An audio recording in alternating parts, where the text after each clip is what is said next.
안녕하세요. 주변들의 조민근 변호사. 안녕하세요. 송재승 변호사입니다. 지난주 금요일날 불기소 이유서를 발급받은 사안이 추석을 앞두고 그 불기소 결정을 받은 의뢰인은 선물 같은 결정이네요. 그렇죠. 우리 의뢰인이 걱정을 굉장히 많이 했어요. 범죄명이 뭐예요? 강제추행입니다. 성범죄로 연루되신 분들은 모두가 하나같이 걱정을 많이 하죠. 그렇죠? 예전보다 강간이든 추행이든 전체적인 성범죄의 양형 기준이 좀 올라갔어요. 강제추행 같은 경우에도 합의가 제대로 되지 않거나 하면 실형까지도 나올 수 있는 위험이 있는 사안이다 보니까 우리 의뢰인도 굉장히 무서워했는데, 아르바이트를 하다가 알게 된 그런 여성인데 어쨌든 만졌어요. 이게 강제추행죄라는 게 어느 부위를 어떻게 만졌는지, 횟수가 어떻게 되는지가 굉장히 중요하지 않겠습니까? 성적으로 수치심을 들 만한 위치가 아니고 단 한 번의 터치라던가 그렇다고 한다면은 실형까지 안 가는 경우가 많아요. 이 사건 같은 경우에는 만진 부위라던가 횟수 그거 어땠어요? 고민할 게 없었어요. 제대로 만지셨어요.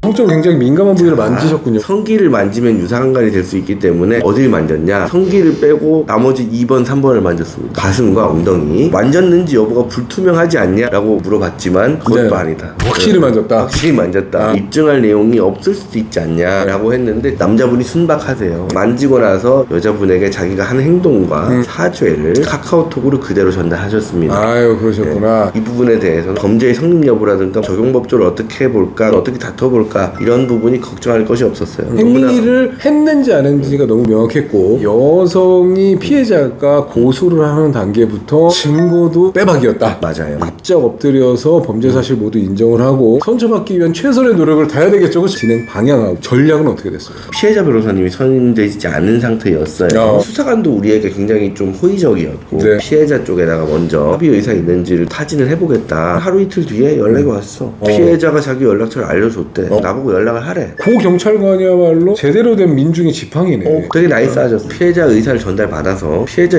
번호를 저한테 알려줬습니다. 제가 연락을 했죠. 연락이 안 돼. 전화도 안 받아.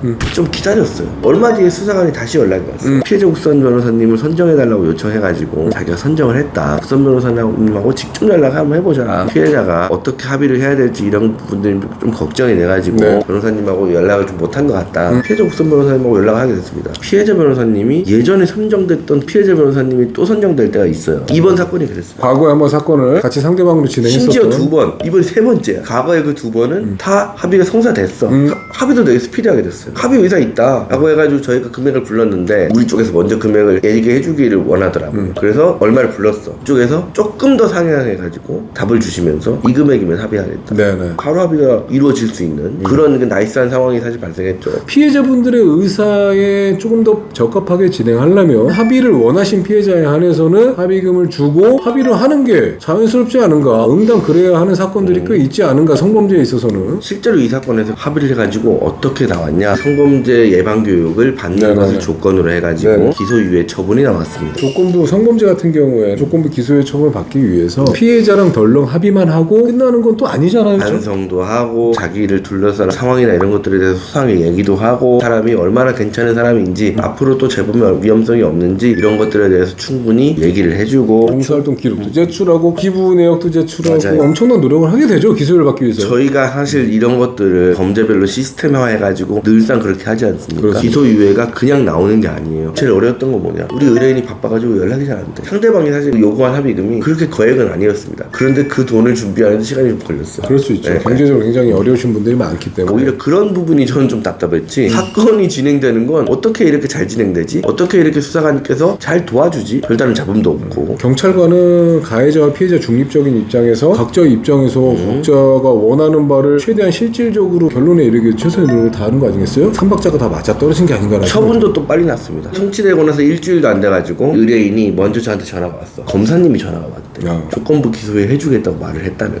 그러고 나서 처분이 딱 된 거죠. 보통 검사님이 그렇게 전화할 때는 다음부터 이런 일 없도록 조심하라라고 얘기하는 것도 있고, 이 사람 멀쩡한 사람인가 한번 보자. 태도를 보고 한번 판단을 해보자라는 거, 그 두 개의 사유가 있기 때문에 기소유예를 받아야 되는 상황에서 검사님한테 전화가 온다. 어떻게 됩니까? 정중하게 납주가 엎드려가지고 검사님께 아주 예의를 차려서 자기가 잘못한 것을 그대로 인정하고 앞으로 다시는 그렇지 않겠다. 네가 뭘 요구하든 나는 너의 요구에 적극적으로 응하겠다. 이런 모습을 잘 보여줘야 돼요. 태도가 가장 중요해요. 공부할 때도 태도가 중요하듯이 사건을 처리할 때도 태도가 가장 중요하다는 거 여러분들께 말씀드리고 오늘처럼 여기까지 할까요? 구독과 좋아요 눌러주세요.